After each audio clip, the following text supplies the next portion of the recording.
Bonjour à tout le monde, je me présente, je suis Victoria Brun et je suis chargée de mission au sein de la Fibre 64 et je suis donc en charge des webinaires. Voilà, excusez-moi. Je vous souhaite la bienvenue donc pour ce 12e rendez-vous qui s'intitule « Le numérique en famille, parents geek ou parents flic ». Ce webinaire sera animé par Clémentine Pradalier de la Fibre 64. Plusieurs témoins seront également présents. Si vous avez des questions pendant la présentation, un chat est à votre disposition. Nos différents intervenants y répondront à la fin du webinaire. Nous tenons également à vous informer que ce webinaire est enregistré et il sera également disponible en rediffusion sur le site webinaire.lafibre64 cette semaine. Je laisse sans plus tarder la parole à Madame Lahore, vice-présidente en charge de l'éducation, des collèges et de la vie des collégiens, déléguée à l'éducation, au collège et à la vie des collégiens et représentante du conseil départemental au sein de la Fibre 64. Merci et bon webinaire à tous. Merci Victoria. Bonjour à tous. Bonjour à tous qui venez d'un peu partout. Je crois que vous êtes inscrits de partout, que ce titre important et d'actualité vous a attiré. Et je suis là juste pour faire une petite introduction sur un sujet qui me tient à cœur et qui tient au cœur du département. Je pense qu'un enfant, un collégien, pour moi c'est encore un enfant, et même avant, rentre un peu trop tôt dans le monde des adultes en raison du numérique. Et nous, départements, nous équipons de façon assez pointue nos collèges en termes de matériel, en termes de logiciels. Et ce sont des outils qui permettent aux enseignants d'avoir des méthodes modernes et aux enfants aussi de s'approprier ces nouveaux outils et d'aller directement à l'information. Pour autant, cet équipement nous met en grande responsabilité sur les usages. C'est très bien d'être moderne, de coller aux nouvelles méthodes d'enseignement et aux nouveaux besoins de la société, mais ça nous rend responsables quand même du qu'est-ce qui va en être fait, quel usage. Premier point, donc notre responsabilité là-dessus et en parler avec les familles. Il me semble important que quand les élèves qui sont des éponges, à cet âge-là, ce sont des éponges, apprennent très très vite, à une allure folle par rapport à nous, les adultes, il me semble que la fracture entre ce qu'ils savent eux et ce que savent leurs parents peut être très importante. On parle de fracture sociale, il peut y avoir aussi, pour moi, une fracture numérique entre les parents et les enfants. Je prends souvent comme exemple le film que vous avez tous vu, qui ne concerne pas le numérique, mais qui concerne un rapport parent-enfant particulier sur la famille Bélier, où on voit des enfants un enfant qui fait des démarches à la place de ses parents qui sont empêchés de les faire, ces démarches. Et je pense, moi, que nous sommes devenus dépendants, les plus âgés, souvent, de jeunes, de notre entourage, pour nous aider à faire des démarches. Et je pense que des jeunes enfants qui captent très très vite et qui savent très vite faire peuvent de cette façon-là, en aidant un peu les parents, rentrer beaucoup trop vite dans des démarches administratives, des choses d'adultes. Donc il me semblait majeur qu'on entame des démarches aussi pour former les parents, que les parents sachent comment on forme les enfants aussi. On a quand même des actions très importantes, de façon très volontariste, le département, avec des exemples qui vont vous être apportés, donc je ne vais pas m'y attarder. Sur la citoyenneté et le numérique, les collèges s'en saisissent. Et il me semble important que les parents sachent ce qu'on fait avec leurs enfants, de quoi on les informe, de quoi on leur parle. C'est majeur, les enfants captent, mais il faut que leurs parents aussi puissent être associés à ces démarches-là. Une démarche expérimentale a été faite avec des collèges qui ont été volontaires. Vous allez en avoir des témoignages. Nous espérons, nous avons de nombreux inscrits pour l'année prochaine dans cette action numérique. Il nous a semblé important de relier la citoyenneté et le numérique, puisqu'effectivement, on ne peut plus vivre en société sans faire des actions avec cet outil génial, mais à la fois, qui est aussi dangereux. Et si on ne prend que par le côté peur, on va être vraiment très, très paralysé. Mais si on l'adopte en essayant de se l'approprier et d'en connaître tous les dangers, et en ayant la même connaissance, nous les adultes et nos jeunes. Il nous semblait important de pouvoir aller sur ces thématiques-là. Et je remercie vraiment la Fibre d'avoir tout de suite compris ces enjeux-là et en déployant la Fibre, tout de suite d'avoir travaillé sur les usages, quels qu'ils soient. Vous êtes de nombreux accompagnants aussi, il y a aussi des chefs d'établissement qui sont là. C'est un sujet d'actualité, donc je pense qu'il était important qu'on y consacre du temps ce matin. Je ne vais pas m'attarder là-dessus, mais remercier tous ceux qui, au quotidien, accompagnent les enfants. Nous avons décidé aussi avec le département d'équiper les élèves et les enseignants d'un logiciel qui s'appelle Pearl Trees, et les parents aussi auront un accès là-dedans.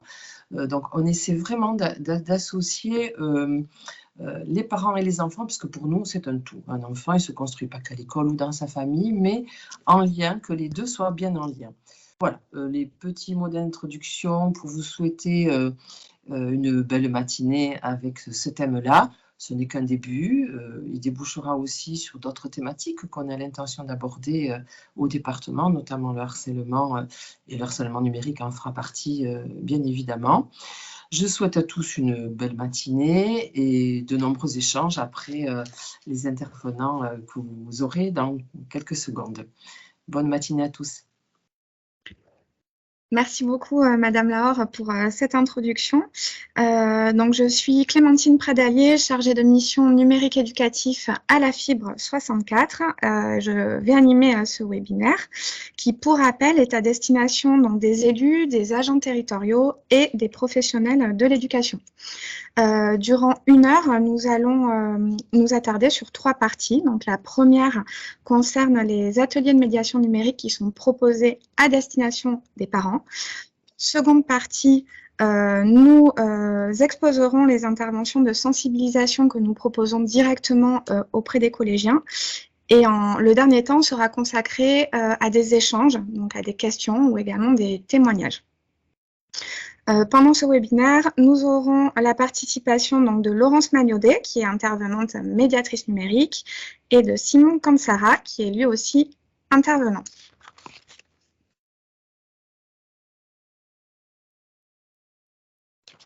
Alors, nous allons démarrer avec les actions à destination des parents d'élèves.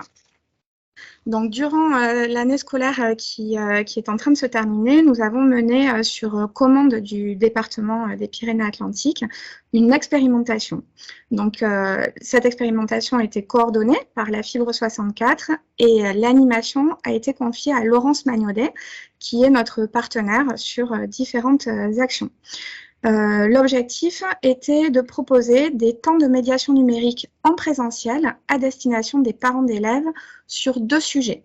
Donc, tout d'abord, le suivi de la scolarité numérique des élèves et donc l'accès via les espaces numériques de travail et les différentes applications, dont Pronote. Et d'autre part, des questions autour de la parentalité numérique. 3 établissements se sont portés volontaires pour mener cette expérimentation. Nous allons passer au témoignage de l'un des établissements, donc l'établissement de Boucau, juste après.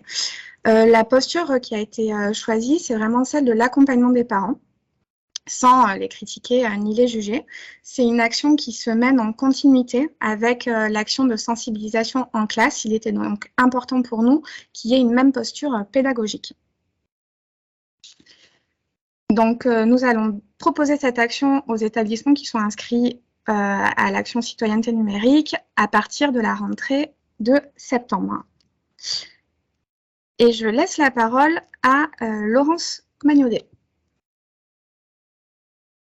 Merci Clémentine, bonjour à tous. Donc, moi je suis Laurence Magnaudet, j'interviens en milieu scolaire sur les questions d'usage des écrans. Auprès des élèves donc dans le cadre de ce programme et également auprès des parents. Et donc cette année, on a fait cette expérimentation dans 3 collèges auprès des parents d'élèves sur 2 sujets, le sujet donc, de l'utilisation des ENT et les sujets qu'on a regroupés sous le terme de parentalité numérique. Pour la partie, pour cette expérimentation au collège du Boucau, on a donc fait 2 ateliers avec à chaque fois une petite dizaine de parents.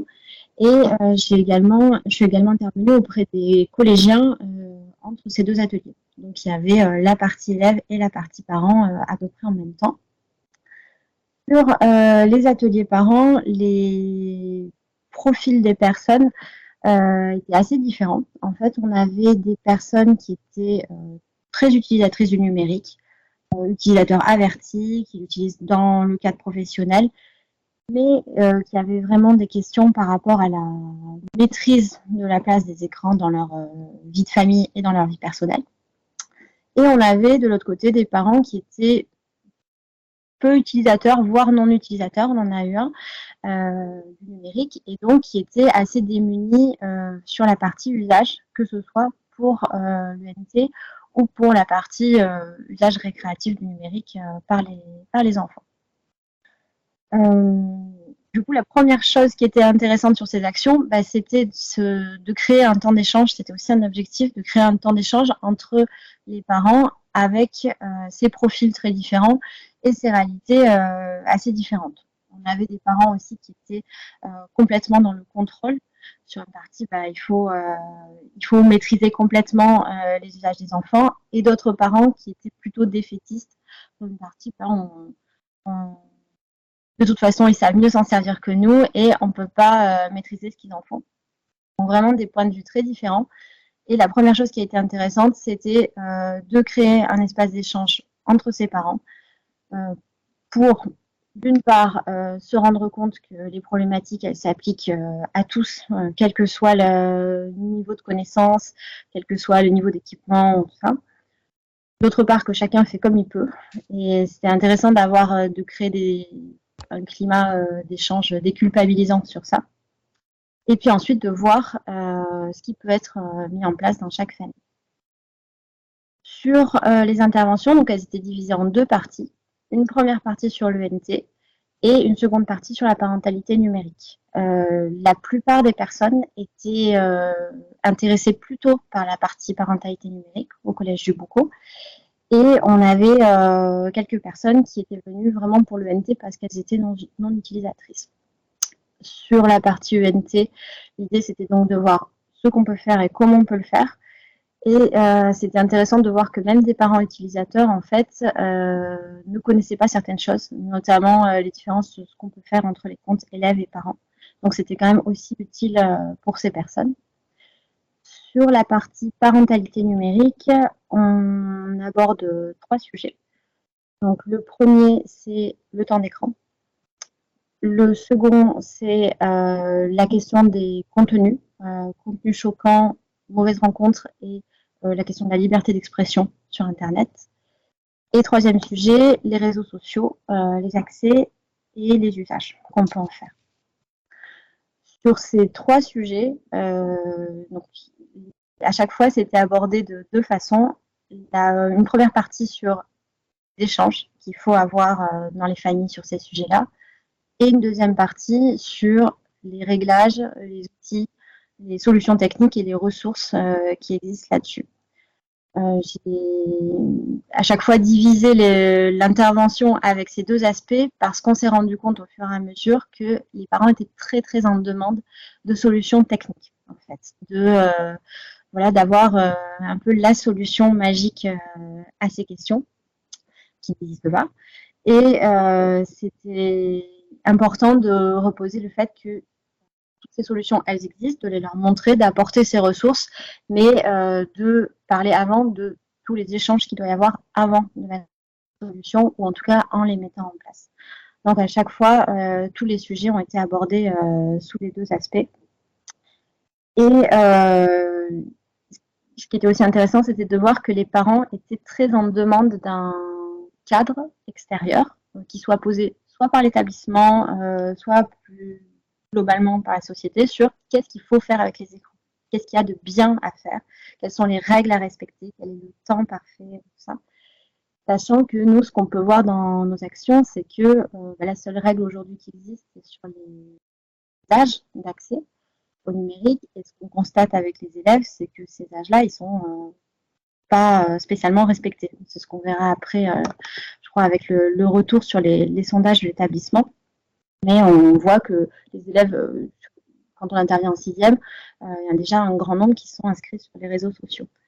Donc d'un côté, une demande vraiment de cadre de la part des parents et d'outils et de sources extérieures, et de l'autre côté, une réalité vraiment du laisser-faire sur ça. Ces temps d'échange, du coup, on les a fait donc au collège du Boucau et dans 2 autres collèges. À chaque fois, le retour ont été très positifs de la part des parents, ne serait-ce que pour cette partie échange avec les établissements et prise en compte du sujet. Et c'était plutôt des retours positifs sur le fait d'avoir pu échanger entre parents. Voilà pour le retour. Clémentine, je te redonne la parole. Merci beaucoup, Laurence, pour apporter un élément de précision. On a choisi de proposer. Donc, pendant cette première année d'expérimentation, nous avons cherché à estimer le pourcentage de familles du département qui instaurent des règles sur l'utilisation des écrans à la maison. Donc, pour cela, lors de nos passages en classe, nous avons questionné environ 1700 élèves et nous allons vous proposer de deviner ceux qui nous ont répondu. Donc, voici l'une des questions que nous leur avons posées. Donc, combien de familles ont établi des règles sur le temps passé sur les écrans, d'après vous? Est-ce que c'est 23%, 43% ou 63%? Alors, 45% d'entre vous pensent que c'est 23%, 47% pensent que c'est 23%, 42% pensent que c'est 43% et 9% d'entre vous pensent que c'est 63%. La bonne réponse, c'est 43%. Donc, vous allez... Vous voyez sur cette diapo donc, les résultats aux 3 questions posées au niveau du contenu. Donc, l'établissement de règles sur le contenu de ce que voient les élèves sur Internet, on a eu à peu près le même taux de réponse, donc 44% des familles. Par contre, il y aurait 16% des familles qui instaurent des règles sur les endroits où les élèves ont le droit d'aller sur Internet. Par exemple, ils auraient le droit d'aller sur Internet dans le salon, mais pas dans leur chambre. Cela nous donne donc des éléments qui sont traités, comme Laurence le disait, pendant les ateliers de médiation numérique. Pour terminer cette première partie, nous vous proposons une sélection de sites ressources. Donc, évidemment, ce n'est pas une sélection exhaustive, mais ce sont néanmoins des sites phares sur le sujet. Donc, vous trouverez tout d'abord le lien vers le site du gouvernement « Je protège mon enfant » qui propose une rubrique dédiée sur les usages du numérique par les enfants. Nous vous proposons aussi de découvrir ou de revisiter le site du CLEMI, donc le Centre pour l'éducation aux médias et à l'information, avec notamment l'espace famille et de nombreux outils comme le guide de la famille tout écran. Et enfin, le magazine Geek Junior, qui publie très régulièrement un 4 pages à destination des parents et qui propose une newsletter hebdomadaire sur la parentalité numérique. Nous allons passer à présent à la deuxième partie de ce webinaire. Il s'agit donc de se concentrer sur les actions à destination des élèves. Donc, nous proposons une action de sensibilisation aux outils numériques. Il s'agit d'une sensibilisation de premier niveau à destination des élèves de 6e et de 5e. Cette action s'inscrit dans le cadre du programme d'action éducative pour les collégiens qui est porté par le département des Pyrénées-Atlantiques. Il y a une volonté forte de déployer cette action depuis 3 ans auprès des collèges publics et privés du département. Les animations sont réalisées par un groupe de 8 intervenants. Donc, il y a des médiateurs numériques en interne à la Fibre 64, mais également des structures partenaires, dont le réseau cyberbase La Cortès et 3 prestataires, donc Laurence Magnodet, qui vient de témoigner, Simon Kansara, qui va prendre la parole juste après, pour l'association Access, et Karine Ley pour le Greta. Cette année, nous avons pu rencontrer donc à peu près 1700 élèves dans 23 collèges et les échanges donc, portent sur 2 heures autour de 6 thématiques. Donc, comment garder un esprit critique sur la toile, comment notamment détecter les fausses informations. On propose également aux élèves de s'interroger sur la place des écrans dans nos vies et sur le temps qu'on passe sur ces activités. On aborde la notion de droit sur Internet, donc le droit d'auteur notamment, mais aussi le droit à l'image. Évidemment, les médias sociaux, comment gérer son profil, à quel âge, où se situent les paramètres. Il y a un atelier qui est destiné aux données, donc à prendre conscience des données que l'on fournit sur Internet et des traces que nous laissons, qui sont parfois maîtrisées, mais parfois aussi subies. Et enfin, en cas de problème, quels sont les relais ou quelles sont les solutions possibles. Donc, le programme pédagogique est identique, mais la posture est partagée par tous les intervenants. Donc, l'objectif, c'est vraiment de faire participer les élèves et de s'appuyer sur leurs usages.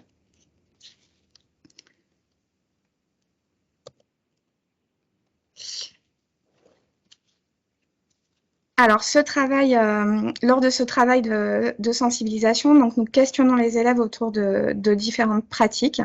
Et là encore, nous allons vous proposer de deviner ceux qui nous ont répondu autour de 2 questions.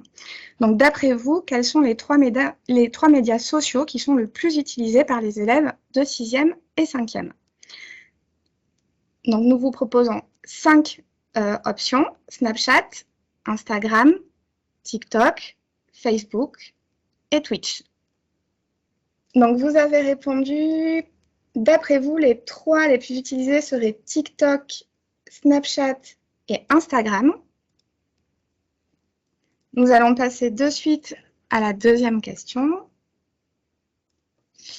Donc, d'après vous, combien d'élèves publient des vidéos ou des streams en compte public, donc quelle que soit la plateforme, que ce soit TikTok, YouTube, Twitch. Donc, par exemple, combien d'élèves, notamment, se filment pour faire des parties de jeux vidéo commentées, par exemple. Donc, est-ce que c'est 25% des élèves,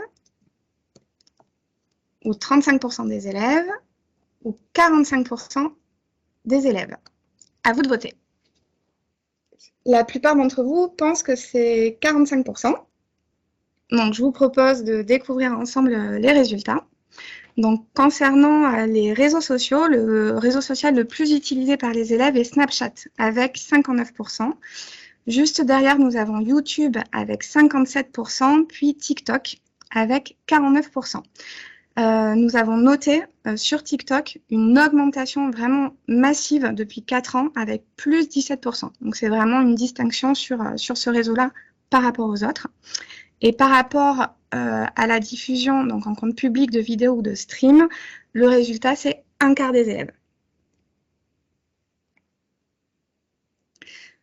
Nous vous proposons à présent de vous immerger en classe en visionnant le début d'un reportage qui a été tourné au collège Daniel Argote à Orthès l'année dernière. Combien ? 10, 4. Non, 6e.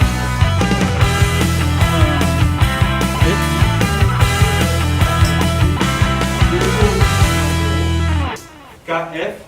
Le but là, direct, c'est voilà, d'essayer de créer un moment où ils peuvent parler, vraiment où ils vont un peu se libérer leurs paroles, voilà, que je passe pas comme un censeur, comme quelqu'un, voilà, un gendarme ou quoi. C'est vraiment qu'on puisse échanger en fait. Donc c'est pour ça, avant tout, la première phase, c'est voilà, discuter avec eux et de les faire parler, pour que ce soit eux avec leurs mots qui parlent, parce qu'on voit bien que s'ils ont leurs propres mots, et comme ça ils pourront peut-être en parler les uns avec les autres plus tard, quoi.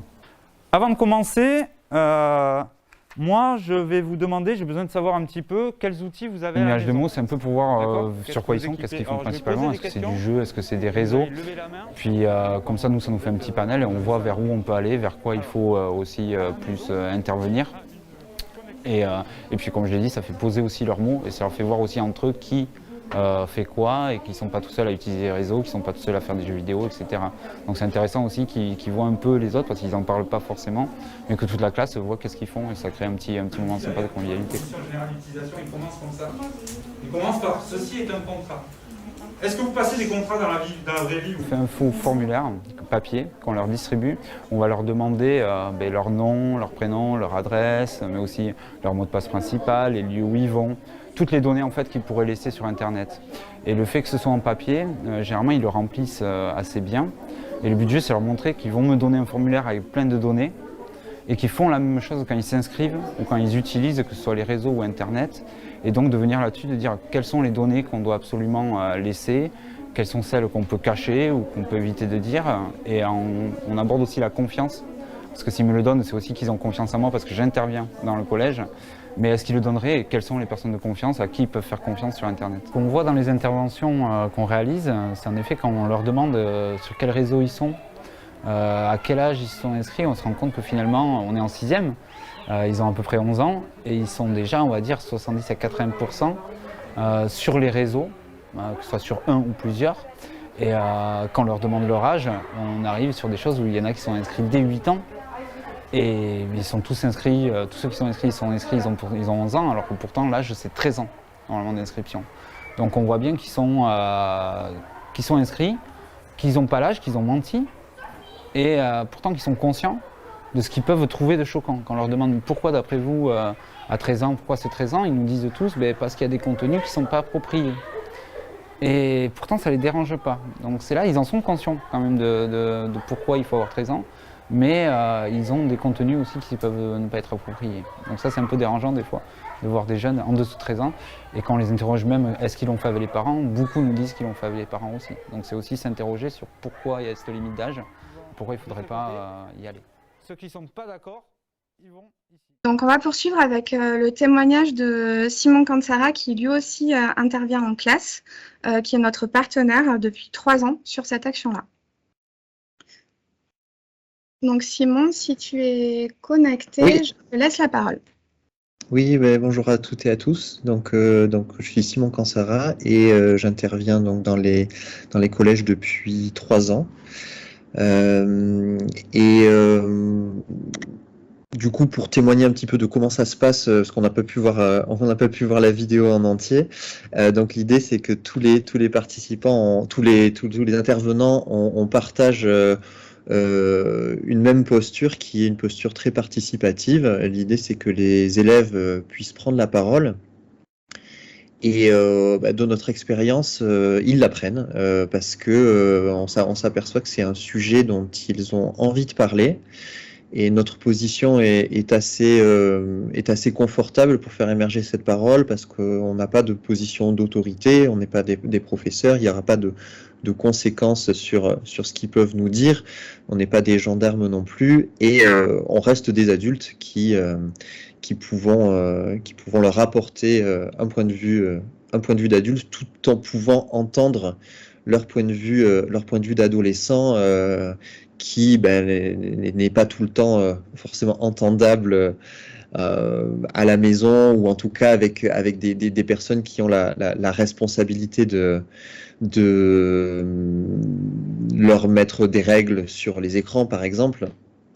Et en tout cas, cette parole, enfin moi, ce qui m'a beaucoup surpris au fil des interventions, au fil des années, c'est qu'ils sont extrêmement lucides et honnêtes dans comment est-ce qu'ils formulent leur rapport à l'écran.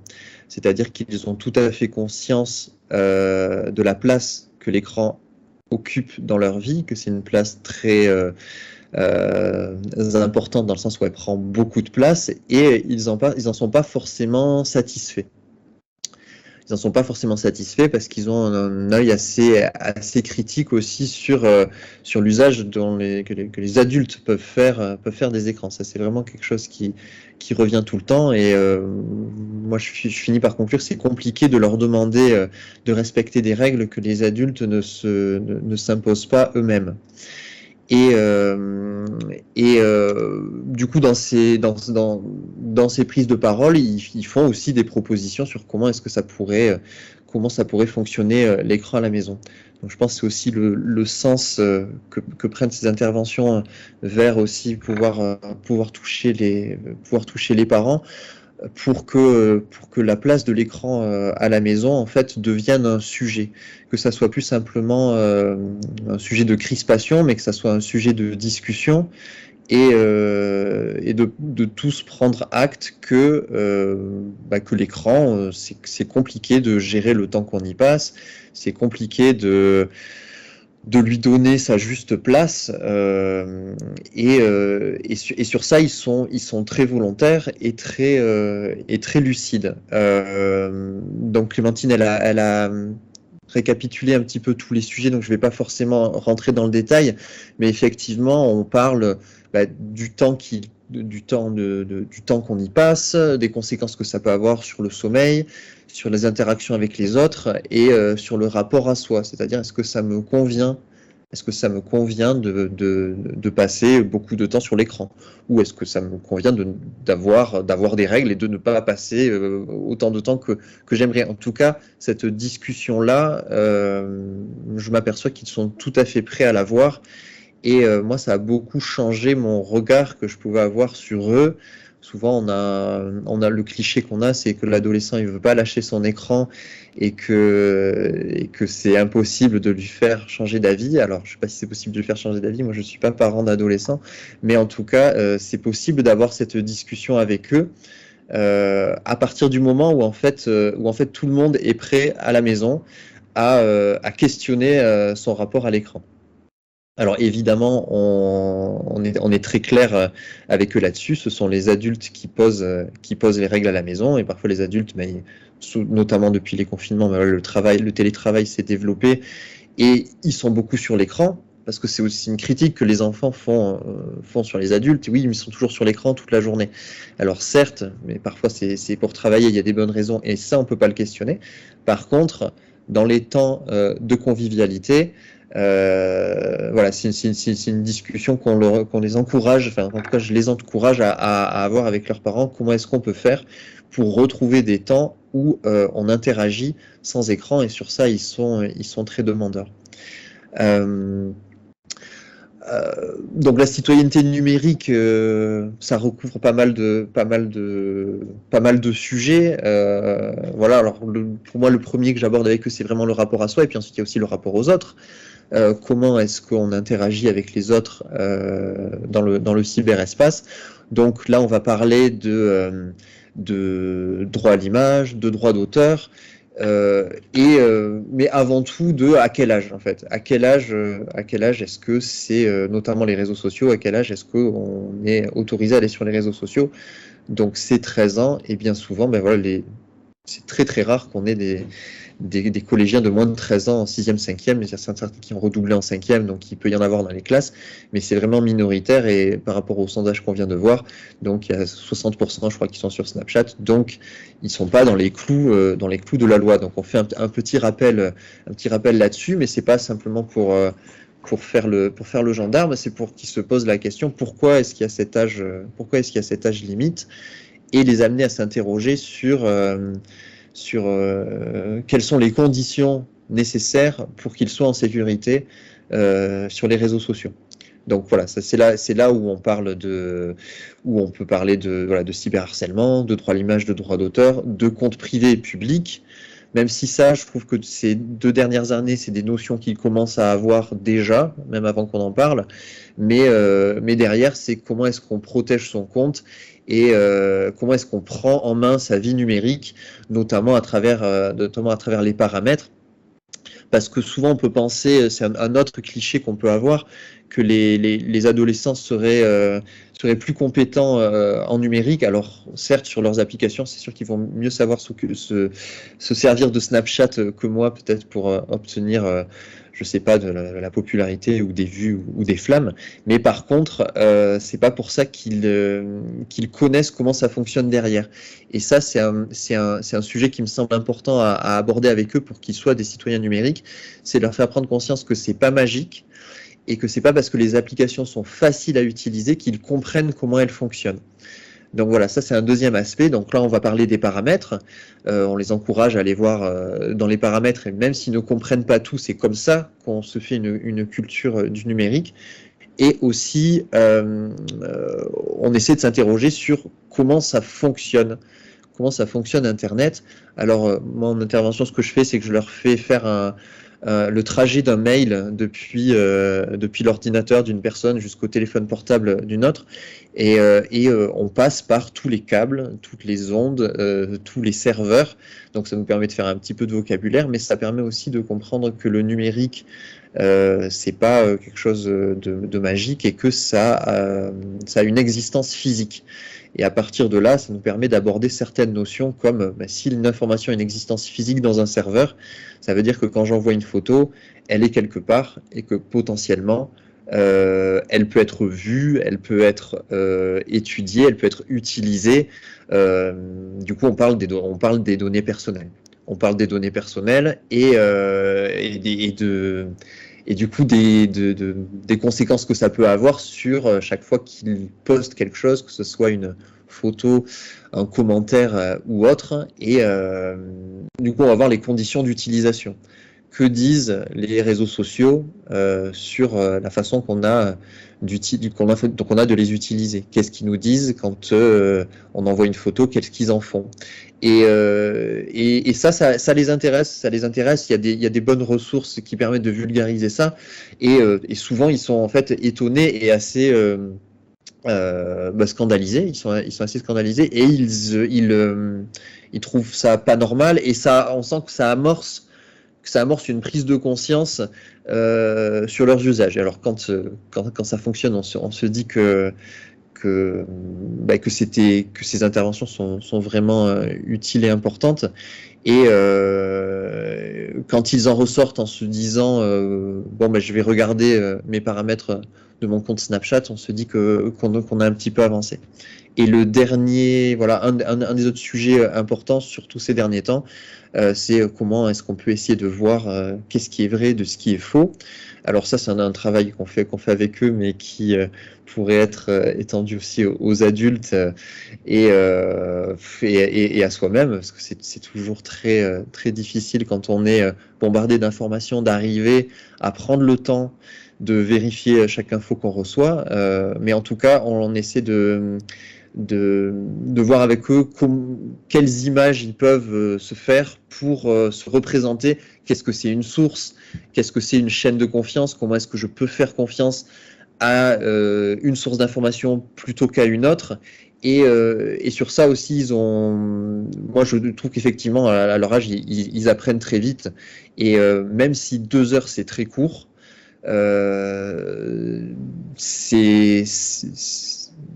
alors je dirais pas que c'est suffisant, parce que ça nécessiterait, je pense, un suivi. Ça, c'est quelque chose qu'on peut pas faire parce qu'on a que 2 heures à chaque fois. Mais on sent qu'en tout cas, il y a des notions qui passent et qui sont reçues par eux. Je pense parce que c'est aussi la posture d'intervenant extérieur qui le permet. Voilà, je pense que c'est tout pour moi. Je te repasse la parole, Clémentine, et puis je pense qu'il y aura des questions après. Merci beaucoup Simon. Effectivement, c'est un format de sensibilisation de premier niveau. Donc, le message est d'autant mieux reçu qu'il est repris par les équipes pédagogiques au cours de l'année, ou par d'autres acteurs ou d'autres professionnels de l'éducation. Je pense aux centres de loisirs, aux centres sociaux ou autres. Donc, effectivement, on s'inscrit dans cette dynamique-là. Pour retrouver les supports qui sont utilisés par les intervenants en classe, donc vous pouvez vous rendre sur le site dédié au numérique éducatif qui s'appelle numérique-éducatif.lafibre64.fr. Vous trouverez également une sélection de ressources pour aborder les thématiques dont on vient de parler avec les élèves. Donc ce site a vraiment été construit à destination des équipes éducatives des collèges du département.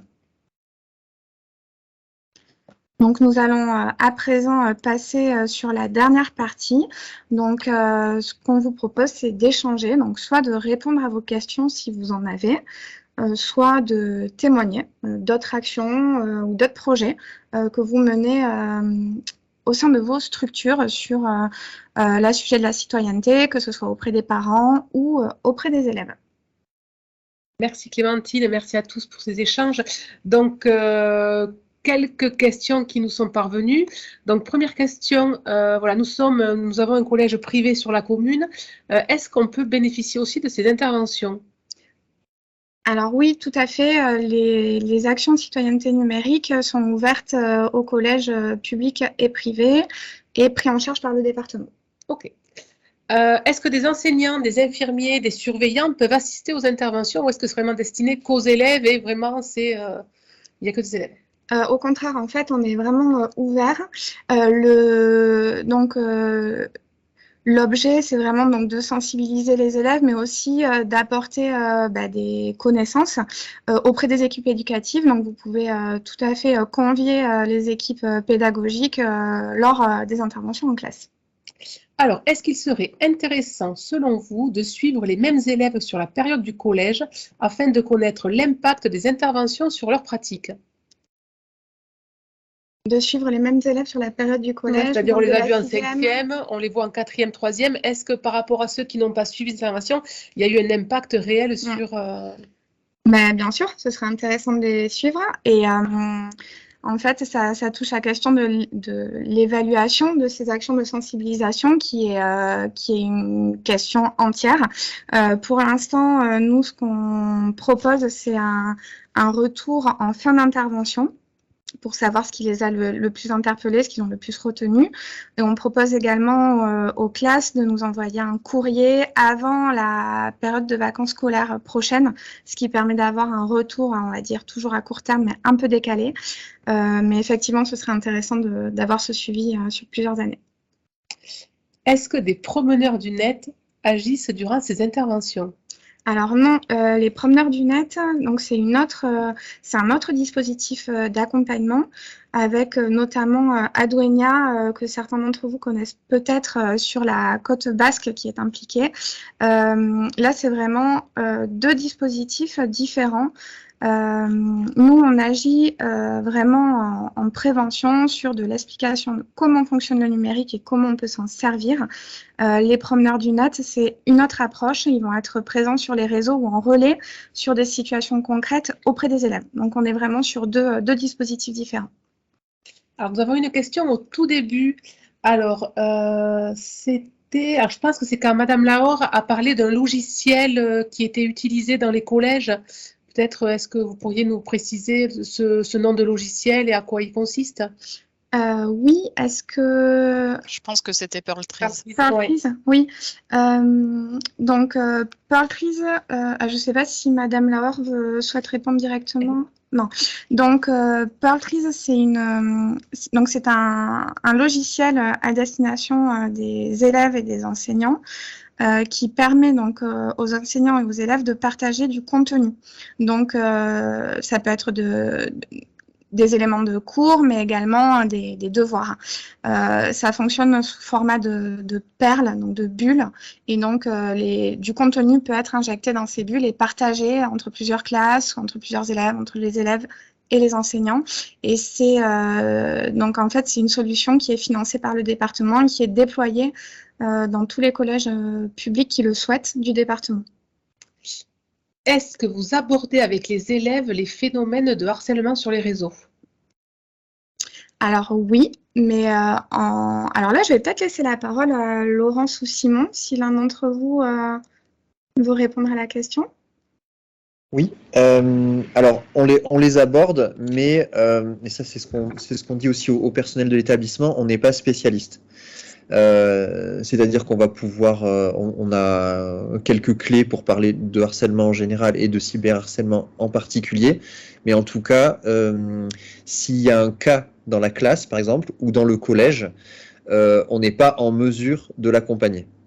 Voilà, on donne des principes généraux sur qu'est-ce que c'est, comment s'en prémunir, mais on ne peut pas traiter un cas qui aurait eu lieu dans l'établissement. Je ne sais pas si Laurence, tu veux rajouter quelque chose?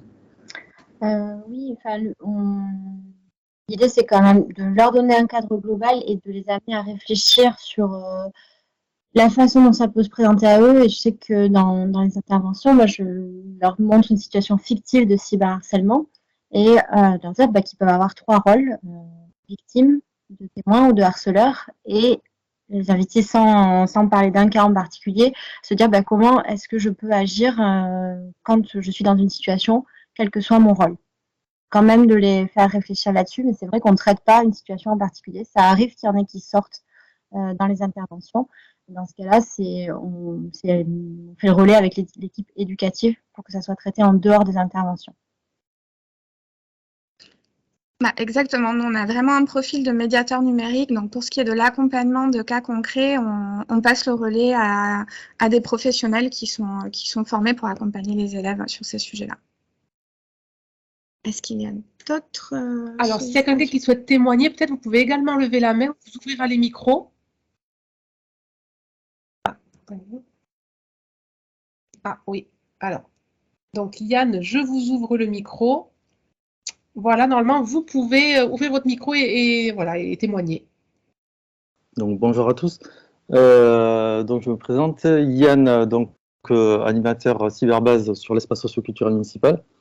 Et juste, je voulais faire part que sur Bayonne et notamment sur les Hauts-de-Sainte-Croix, on met en place des interventions dans le cadre des ateliers PRE, espace parents, des écoles du quartier, et aussi avec le collège Camus juste à côté.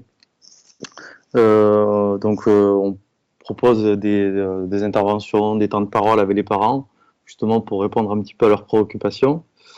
De plus, j'interviens aussi sur l'école Malgary dans les cadres des activités périscolaires. Et c'est vrai que je m'aperçois qu'à partir du CM1, les enfants sont déjà sur les réseaux, sur, comme on a vu, TikTok, YouTube, etc., qui récupèrent les téléphones des parents sans tout, avec les adresses email où il y a l'âge des parents, donc le contenu n'est pas du tout contrôlé. Et donc depuis 2 ans, avec les services civiques de Bayonne, on a mis en place 2 actions de prévention. C'est Grandir avec les écrans, où l'année précédente, on a créé des vidéos à l'attention des parents sur l'usage des écrans entre 0,6, 6,10, 11,14 et 14,18 ans, où justement on parle un petit peu de conseils pour répondre aux préoccupations de ses parents. Et cette année, on a fait une action avec l'école Brana, justement, où tout au long de l'année, on a sondé un petit peu les parents. Pendant un mois, on est resté entre midi et 2 dans le périscolaire pour justement discuter de ces usages-là avec les enfants. Et on a créé une soirée justement où les enfants et les parents ont pu débattre justement sur ces usages-là. Donc c'était très intéressant. On a fait ça de manière un petit peu festive. Et voilà, on va continuer à mettre en place des actions au sein des écoles. Voilà. C'était ce petit témoignage pour Bayonne. Merci beaucoup, très intéressant. Oui, merci. On se demandait si les vidéos dont vous parliez étaient accessibles à tous. Oui, on peut. Donc, c'est des vidéos à destination aussi des professionnels que vous pouvez utiliser. Donc, je pourrais faire passer le lien. Simplement, ce qu'on demande, c'est lorsque vous l'utilisez de demander l'autorisation. En fait, c'est le CCAS de Bayonne par l'atelier Sainte-Ville qui gère ce transfert de vidéos. Mais je vous ferai passer les liens. Merci beaucoup. Et puis, du coup, on partage également l'observation sur le rajeunissement des pratiques sur les réseaux. Oui. Voilà, c'est vrai que parmi les questions qu'on pose aux élèves, nous, on leur demande dans quelle classe les élèves ont eu leur premier smartphone, ce qui nous donne quand même un indicateur de leur pratique. Et juste, je voudrais rajouter... Oui. Allez-y, on vous écoute. Depuis 2 mois là, on a mis en place avec Adoenia aussi Résolab sur l'école Malgary. Je ne sais pas si vous connaissez Résolab, mais c'est un outil de prévention sur l'usage des réseaux sociaux, justement à mettre en place dans les écoles. Et donc on fait un premier test à Malgary et l'idée c'est aussi de développer ça sur 2 autres écoles des quartiers de Haute-Sainte-Croix. Et qui me semble un outil essentiel justement pour discuter de tous ces réseaux. Voilà. On sent dès les premiers usages que des élèves de CM1 ont tous les codes de tout ce qui est réseaux sociaux, type TikTok ou Insta. Voilà. Oui, entendu. On partage ce constat. C'est vrai qu'en primaire, entre le CE2 et le CM2, il y a à peu près 50% des élèves qui ont leur premier smartphone. Il y a un cap avec le passage en 6e, mais du coup, le passage en 6e, c'est 28%. Donc nous, on arrive dans des classes avec plus de 70% des élèves qui ont tous un smartphone. Et pour certains d'entre eux, ils sont déjà sur les réseaux depuis 2, voire 3 ans. Néanmoins, la problématique, c'est les réseaux sociaux. Les réseaux sociaux, ça s'apprend et comment on peut les accompagner dans ces apprentissages. Est-ce que nous avons... Ça veut dire que... Oui. Non, moi, je verrais simplement une sorte de permis avant d'avoir un smartphone dans les mains. C'est-à-dire qu'à un moment donné, je vois tout autour de moi comment ça se passe. On passe le téléphone, le passage dure 5 minutes, et après, on ne peut plus récupérer le téléphone ou discuter avec l'enfant. Je pense que ce passage-là, c'est le passage clé. Il devrait s'accompagner d'une vraie discussion et d'un temps où on met les règles. Voilà. C'était tout. Merci beaucoup pour ce témoignage. Merci. Écoutez, je pense que c'était la dernière question. Merci pour vos interventions à tous. Merci à tous également pour votre participation. Ce webinaire a été très riche en échanges. La vidéo ainsi que la présentation de ce webinaire seront disponibles sur le site webinaire.lafibre64.fr cette fin de semaine. Je vous souhaite un bon appétit et je vous dis à très bientôt. Merci beaucoup. Au revoir.